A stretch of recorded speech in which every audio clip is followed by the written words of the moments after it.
As your wealth grows from 1 million to 2, from 2 to 5, from 5 to 10, you outgrow your financial advisor. It happens to almost every high earner. So they assume the fix must be finding a better advisor.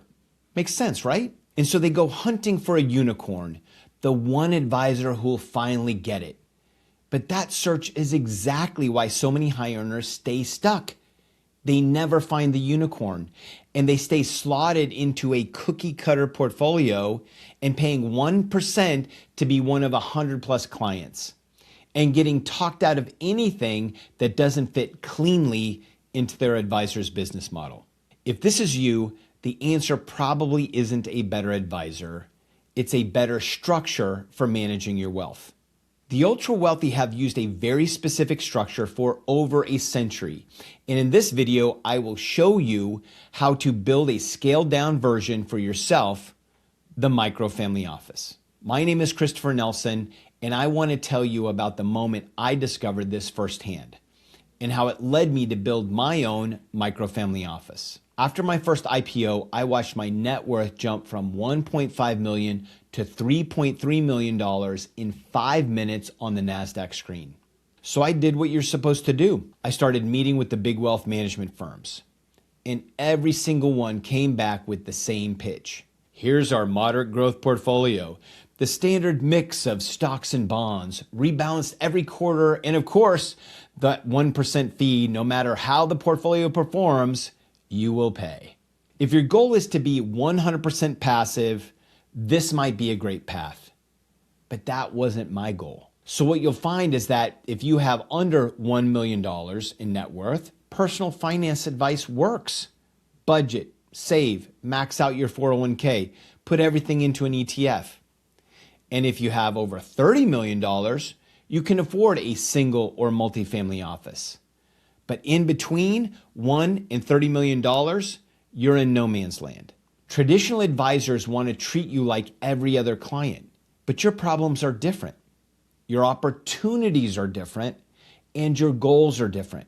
If you're like me, you're not okay just creating a big pile of money that you run down to zero before you die. You want to build a legacy business that can be passed down to the next generation. And that playbook isn't something you'll find with a standard advisor. If this resonates with you, let me tell you where you are.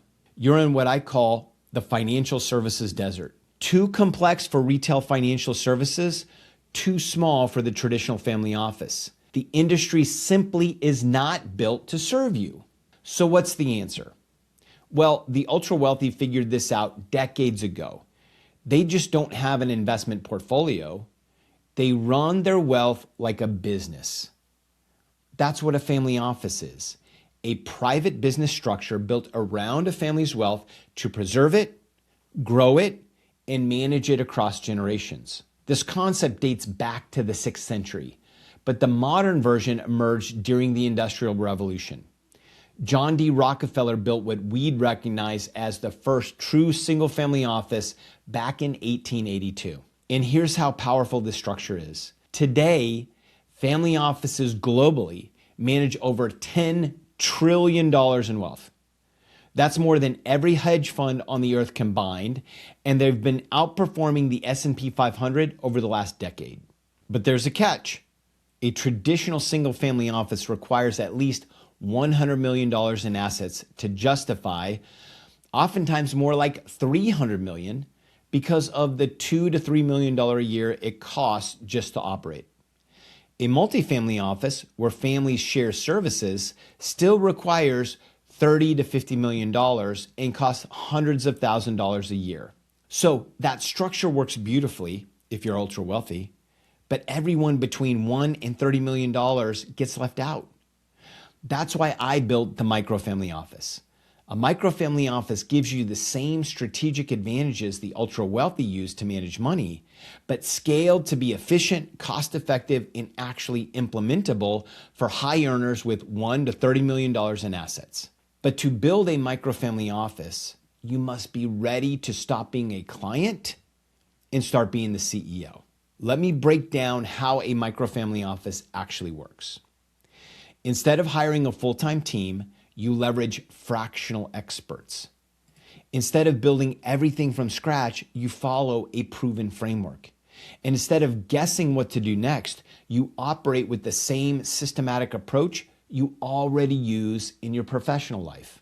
The operating system that runs the microfamily office is called the Wealth Ops Framework, and it has 4 phases: architect, build, run, succession. First, architect. This is where you get crystal clear on strategy before you make another investment decision. You create your legacy statement, the North Star for why you're building wealth in the first place. You develop your investment thesis, the filter every single opportunity has to pass through before it earns $1 of your capital. And you take an honest assessment of where you stand today. Most people skip this entirely. They jump straight to what should I buy without ever defining what they're building toward. That's why they end up reactive instead of strategic. And skipping this step has consequences. The Vanderbilts, once worth over $200 billion in today's dollars, have 0 inherited millionaires today.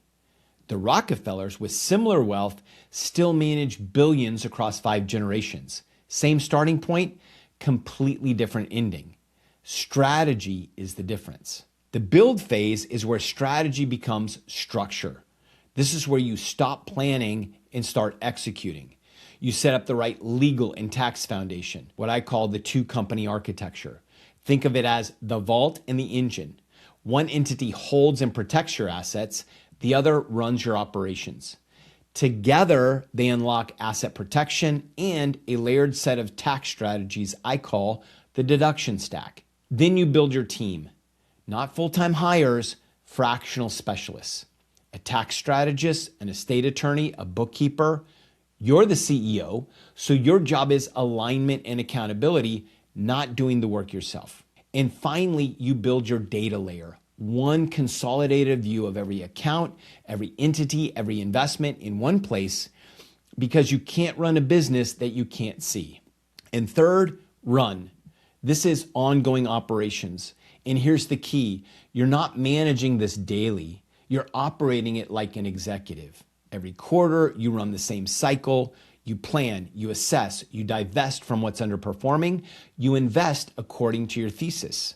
Then you monitor, operate, and learn and optimize. That's the rhythm. We call it the run cycle.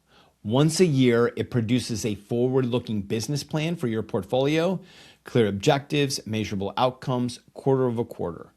The goal is strategic oversight, not daily management. Fourth, succession.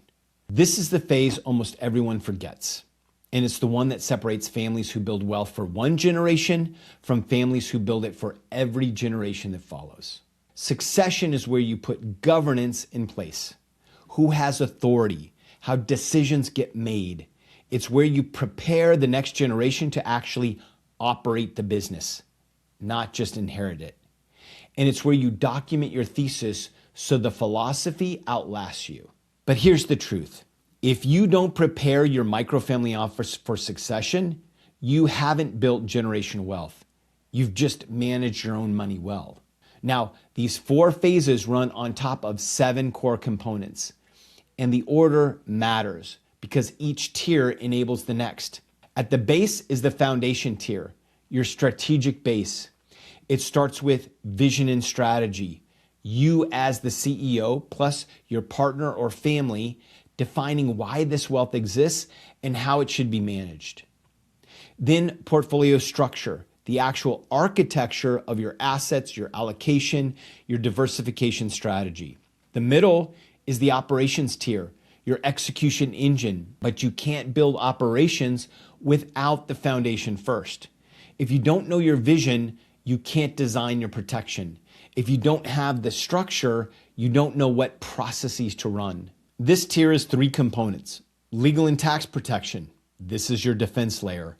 Operational processes, the standard procedures that keep everything running without it becoming a second full-time job.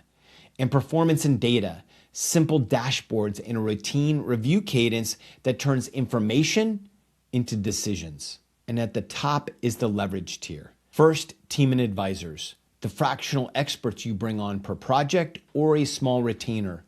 In traditional wealth management, the advisor plays CEO and you sit downstream, possibly as a bookkeeper.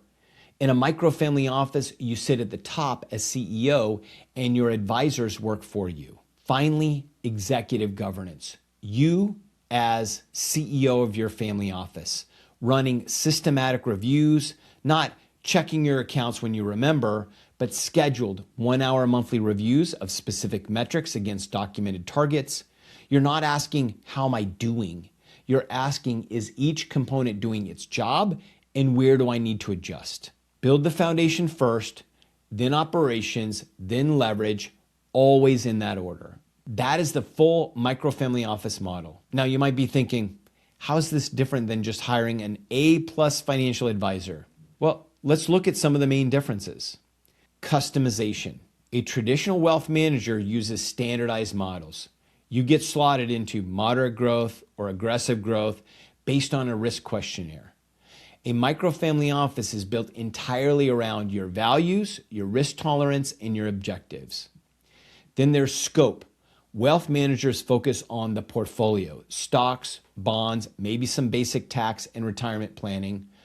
A microfamily office is holistic. Wealth, tax, estate, business structure, philanthropy, family education. It covers everything that touches your financial life. Control. With traditional advisors, you're following their firm's models, and you're one of 100 of clients. With a microfamily office, you're the CEO. You make the strategic calls. Your advisors work for you, not the other way around. Investments. Want to invest in private equity deal, a credit fund, something aligned with your values like renewable energy or housing? Traditional advisors often steer you away because it's outside their wheelhouse. It's more work and they don't get paid on it. A microfamily office is built to evaluate those opportunities against your thesis, not whether it impacts their AUM or not. Effort. The truth is, a microfamily office takes more work than handing everything to an advisor. You're involved in the strategy, you're learning, you're making decisions, but that's the point. You're building something that lasts. I tell people to expect 2 to 5 hours a week running their microfamily office. So does this actually work? When I implemented this framework for myself, I went from an overly concentrated portfolio that generated zero income to a highly diversified wealth engine. I grew my portfolio from $6 million to $8 million while generating over $200,000 a year in cash flow. That cash flow now covers all of my family's essential expenses. And here's one small example of how the structure pays for itself. When I hired my certified tax planner, I paid them $10,000. They saved me $25,000 that year alone. But the real change wasn't the numbers. I left my high-paying tech executive career. I now take 4 international trips a year with my family, 2 of them service trips. I've reduced my tax burden through proper structure. I have clarity and confidence in every financial decision I make. And most importantly, I get to spend an abundance of time with my wife and 3 sons. This isn't about working harder. It's about working systematically, applying the same frameworks and disciplines you already use in your professional life to your personal life. That's the shift you're making, from money maker to money manager. Now, yes, building a microfamily office takes effort, especially up front.